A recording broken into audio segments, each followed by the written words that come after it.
పురుషులు ప్రతి స్థలమందు కోపమును సంశయమును లేనివారై పవిత్రమైన చేతులెత్తి ప్రార్థన చేయవలెనని కోరుచున్నాను. పురుషుడు ఏ స్థలంలో ప్రార్థన చేయటానికైనా సిగ్గుపడని వాడిగా ఉండాలి.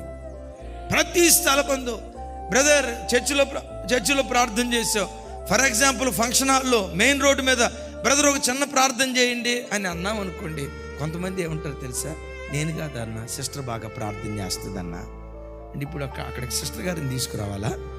ఏ ఇంటిలో పురుషుడు ప్రార్థనా పరుడుగా ఉంటాడో మీరు వినండి, ఆ ఇల్లు కట్టబడే విధానమే ప్రత్యేకంగా ఉంటుంది.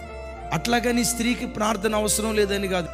సహజంగా స్వభావ సిద్ధంగా 90% స్త్రీలకు ప్రార్థన మనసు తెలియకుండా గుండెల్లో దేవుడంటే ఒక పిచ్చి ప్రేమ ఉంటుంది. ఆ ప్రేమ లేని యెజబెలు కొంతమంది ఉంటారు, అది వేరే సంగతి. ఒక స్త్రీ భక్తి పరురాలిగా బ్రతికిన దానికంటే, ప్రార్థనా పరురాలిగా బ్రతికిన దానికంటే పురుషుడు ఇంటిలో మోకరించి 2 చేతులెత్తి ప్రార్థన చేస్తూ ఉంటే అది దేవుడైన యెహోవాకు ఇంపైన నైవేద్యంగా కనపడుతుంది.